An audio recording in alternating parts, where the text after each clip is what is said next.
الحمد لله رب العالمين وصلي وسلم على نبينا محمد وعلى آله وصحبه أجمعين. أما بعد. Mukhtasar Ar-Rasool by Sheikh Muhammad ibn Abdul Wahhab rahimahullah. The second pledge of allegiance at Al-Aqabah. When they arrived, they agreed to meet the Prophet ﷺ clandestinely at Al-Aqabah in the middle of the days of Tashriq, in order to pledge the allegiance to him after they have completed their Hajj. And Al-Abbas radiallahu anhu said to him, I don't know these people who have come to you. I'm well acquainted, the people of Yathrib. Then when it was nightfall, they all stole silently away from their camp, and with them was Abdullah bin Amr bin Haram. Abu Jabir, who was a polytheist, they had kept the matter secret from him. Then when it was the night on which they had agreed to meet the Messenger of Allah, they said to him, Abu Jabir, you are one of our nobles, and we do not wish that you should be fuel for the fire in the future. He said, and what is the matter of which you speak? So they informed him about Islam, and he embraced the faith and attended the meeting at Al-Aqabah, and he was one of the leaders of his people. When a third of the night had passed, they departed for the rendezvous and met with him. That is arriving one or two at a time with the Prophet was his uncle Al-Abbas, who was at that time still following the religion of his people. But he decided to attend in order to take care of the affairs of his nephew and to make certain of his safety. When Al-Abbas radiallahu anhu looked into their faces, he said, these are people whom I would not know. They are new. He was the first of them to speak, and he said, O people of Khazraj. The Arabs used to refer to both Medina tribes as Khazraj. You all know the position that Muhammad holds among us. We have protected him from our people as much as we could. He is honored and respected in his land, but he refuses except to leave them and to join you. If you think that you can carry out your promise to invite him to your hometown and protect him against those who oppose him, then assume the burden which you have accepted. But if you think that you may surrender him and forsake him after he has gone to you, then leave him now, who is well loved and protected. They said, we have heard what you said, so speak, O Messenger of Allah, and take from us the pleasure regarding yourself and your Lord as you wish. The Messenger spoke, and he said, أبيكم على أن تمنعوني إذا قدمت عليكم مما تمنعني منه نساءكم وأبناءكم ولكم الجنة. I take your pledge that you will protect me if I come to you from any that you will protect your wives and children from, and you will attain paradise.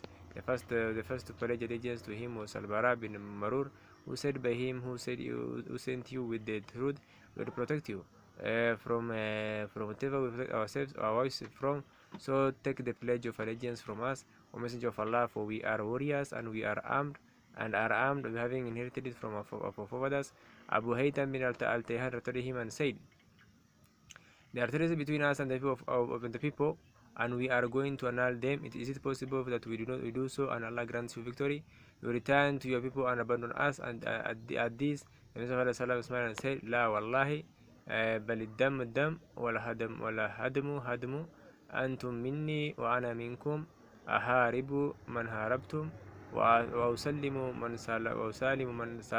man salamtum. No blood is blood and death is death.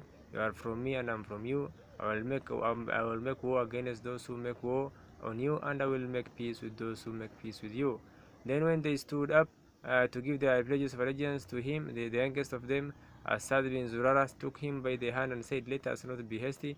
We will not travel to him, knowing that he is the messenger of Allah, and that removing him will cause a split from all the tribes and the killing of the best of you, and that you will be struck by sword.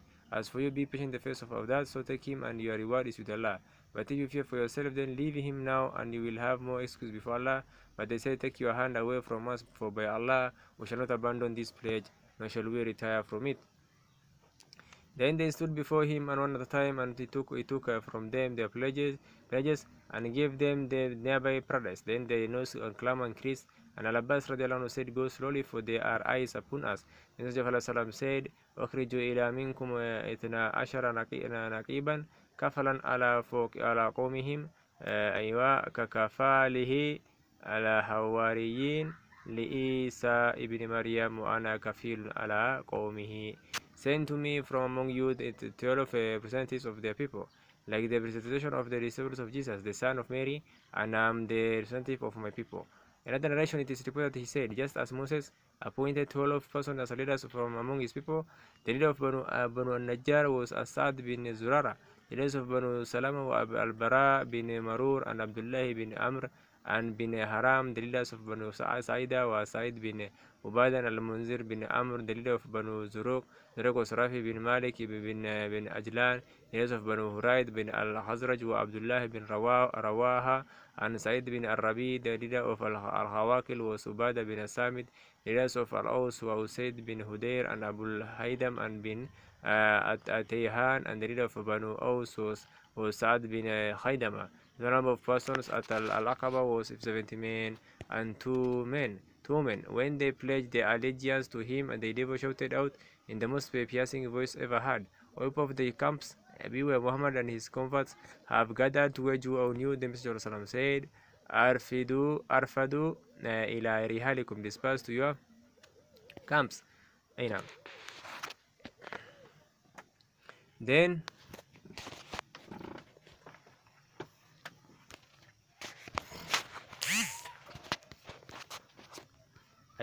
Al-Abbas bin Ubadah bin Nadla said, "By him who sent you with the truth, we will attack the people of Mina tomorrow with our swords." But the Messenger of Allah replied, Alam nu'ammar bidhalika walakin arji'u ila rihalikum. You have not been ordered to do that, return to your camps.